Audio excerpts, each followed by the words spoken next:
പിന്നെ വഴിയിൽ ഇതുപോലെ ആപ്പിള്, ഓറഞ്ച്, ചീര, ചട്ടി എല്ലാം കാണും. വലത്തോട്ടും ഇടത്തോട്ടും നോക്കരുത്. ഞാൻ വണ്ടി ഓടിക്കുമ്പോ അപ്പുറത്തിന്റെ ചീര വിൽക്കുന്നു നേരെ വാങ്ങിച്ചിട്ട് പോവാന്ന് പറഞ്ഞ പോലെ വണ്ടി ഓടിക്കുമ്പോ കാണിക്കരുത്. എപ്പോഴും റോഡിലായിരിക്കണം ഫോക്കസ്. ഗിയർ ഡൗൺ ചെയ്യും. ഗിയർ മാറ്റുമ്പോഴത്തേക്കും ഫുൾ ക്ലച്ചിൽ ആക്സിലേറ്റർ കൊടുക്കാതെ മാറ്റണം. ഇങ്ങനെ കുറെ മണ്ടന്മാര് വരും. നമ്മൾ മണ്ടനായി കഴിഞ്ഞാൽ ആക്സിഡന്റ് ഉണ്ടാവും. പിന്നെ ഈ വെള്ളം വരെ കയറ്റാതെ വണ്ടി ഓടിക്കണം. നടക്കുന്ന ആൾക്കാർക്ക് സൈക്കിൾ ഓടുന്ന ആൾക്കാർക്ക് ഉള്ളതാ. അതാണ് എനിക്ക് അമ്മ ലെഫ്റ്റിലേക്ക് പോകാൻ പേടി. കട ഇടിച്ചു പൊളിക്കൂ. എന്റെ എത്ര കാശൊന്നും ഇല്ല ഫണ്ട് ചെയ്യാനായിട്ട് കടക്കാർക്ക്. കുറച്ച് കഷ്ടപ്പെട്ട് പണിഞ്ഞെടുത്ത വണ്ടിയാണ്. ഇത് എന്റെ ഹാർട്ട് അടിക്കുന്നു. ഗിയർ ഡൗൺ ചെയ്യും. തേർഡിലല്ല സെക്കൻഡിൽ. അമ്മ അനങ്ങണമെന്നില്ല, സ്റ്റിയറിംഗ് മാത്രം അനക്കിയാൽ.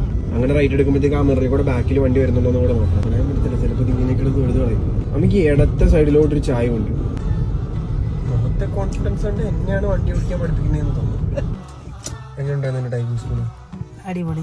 ഇങ്ങനെ ഒരു 2-3 ക്ലാസ് തരാമെങ്കിൽ സാറേ ഞാൻ നന്നാവും. എന്റെ ബി പി റെഡിയാവും.